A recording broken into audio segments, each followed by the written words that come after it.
Given theta equals 3 pi over 4, find the reference angle theta.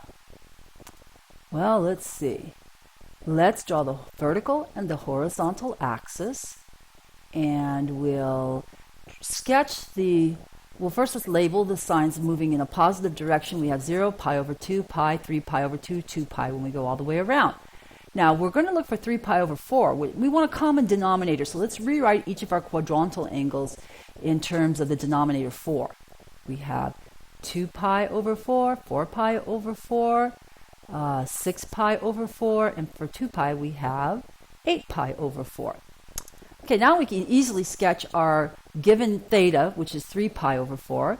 Well, you don't want to go all the way to 4 pi over 4, but close to it. So you see, moving in a positive direction, we see theta swings upward from the positive x-axis, and it terminates right before we get to 4 pi over 4, which is the negative x-axis. Okay, so there's our theta equals 3 pi over 4. Now let's form the reference angle. The reference angle is the angle made with the terminal side of our given angle and the nearest x-axis. It's closest to the negative x-axis, so it's this distance, theta bar. Our reference angle theta bar then is equal to the 4 pi over 4 if we had gone all the way to that x-axis, minus the 3 pi over 4, which is equal to 4, just pi over 4. So that means that our reference angle, the little angle drawn in the sketch, theta bar, is equal to pi over 4. That's an angle that we like. We can do lots of stuff with that using the 45, 45, 90 triangle. Let's do another one.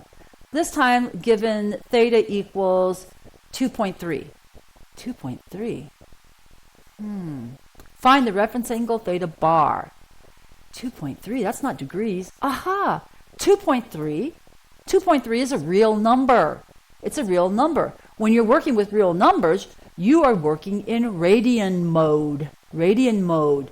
Thus we use radians. Not going to use degrees, using radians. So let's draw our solution. We'll have a vertical axis, a horizontal axis, but when we label it now, we'll go from 0 to pi over 2 radians, to pi radians, to 3 pi over 2 radians, to 2 pi. Now you see it's the same thing we did in the example above. It was radians. But now we're going to express it not in terms of a common denominator, but we're going to actually run it through our calculator, hit the pi button, divide it by 2, you get approximately 1.57.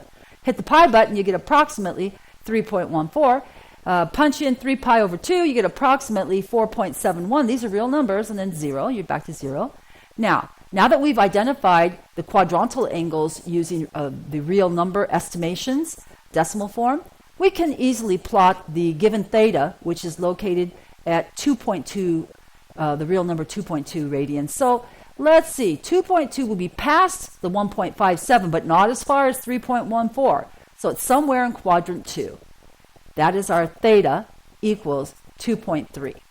Okay, now let's form the reference angle theta bar with the terminal side angle made with the terminal side and the closest x-axis, which in this case is a negative x-axis. That's our theta bar. There should be a bar on that, by the way. Theta bar is equal to 3.14 minus the 2.3, which is approximately 0.84.